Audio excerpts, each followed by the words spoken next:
Hi, this is Mike from the Old Timer Rubber Band Guns, and today we're going to show you how to stain your holster.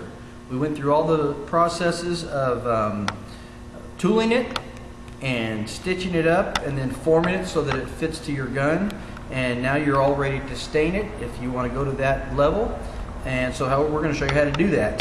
Before we get started, always want to make sure that you are wearing rubber gloves because it gets messy, and you want to make sure that you put down lots of paper wherever you're going to be working because the stain gets everywhere, and have mom and dad supervise you just to make sure that you're not doing anything you're not supposed to or getting anything on anything that's going to get messy, because it does get messy. A couple of ways to do this. If you don't want to go and buy product at a leather store, you can use stuff at the house. You can actually use oil to stain the leather. It will make it a nice dark color. You can use vegetable oil or like a 3-in-1 oil, almost like what you do with your baseball glove. You just take that oil, and if you brush it on the leather, you can see how it just changes the color of that leather. And so you can take it and just apply to your holster just like this, and just rub it in real good, and it's going to absorb that leather. You can use your hand and just rub it in real good. Now your holster is already going to be put together, so it'll already be shaped. It'll keep its shape. You just rub the leather, the oil into it. It'll darken it up just like that. Let it sit overnight, and it'll absorb it and dry real good.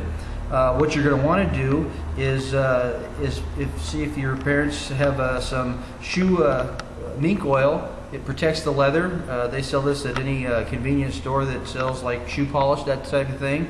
And basically what this is going to do is it's going to protect your leather. It'll make it waterproof. Once you do that, they use it for shoes, but we can use it for our holster because it's made out of leather.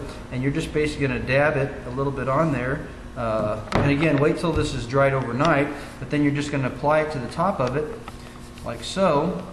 And what it'll do is it'll condition that leather, and it'll make it soft, and it'll also waterproof it, so that way the water won't soak into it any longer. And then you can just use a sock, use an old sock that your mom says is okay, and just polish it with that sock, and that'll just rub it in there, and it'll give it a nice little sheen, and that'll keep it nice and protected. So that's how you do it if you want to do it with products from your house. Another option is to go to a leather store and get the leather products. We like Tandy Leather. We use a lot of Tandy Leather products. They actually have a really great stain, EcoFlow, that they sell. You can see them at tandyleather.com. If you have a Tandy Leather store in your area, you can go visit them, or you can order online. They have a whole series of different colors, so you can really have a lot of different colors that you can put on your holster. I like the Saddle Tan. It's a great Western color, and so that's what I've used for our holster. Is I use the Saddle Tan, and I just cover the entire area with the Saddle Tan. I've got a scrap piece here that I can show you how that looks. You just take the stain and you just pour it on, and it kind of looks like chocolate sort of. And then you're just going to rub it in with your hands. You're just going to take it and rub it around. Now this is water-based, so if you want it to be lighter or darker, you can always take it off. If you've gotten too much on there, you can rub off what you don't want. But it'll go into all the little cracks and crevices, and I like to say, like I said, rub it around a lot. And then you can take that sock, if you want to lighten it up a little bit, you can rub it out a little bit there. If it's still too dark for you, you can put a little water on it and wash off. It'll actually lighten the color.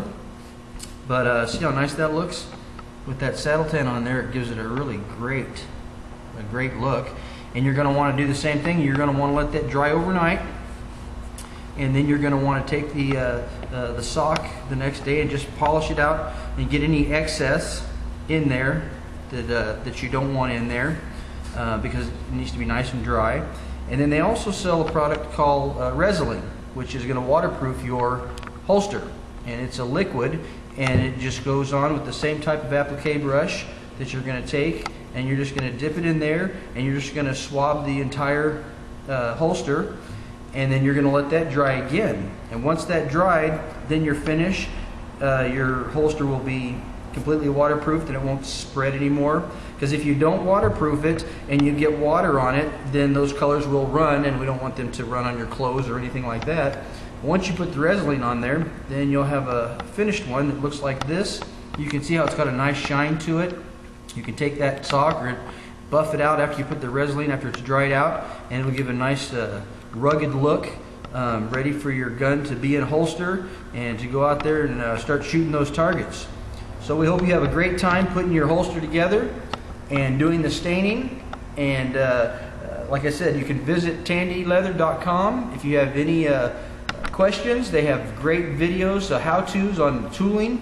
If you want to buy special tooling to do different type of application on leather and other type of leather crafts, it's a great resource. And we just thank you once again for doing the holster, and hope you have a great time with it. We'll talk to you next time.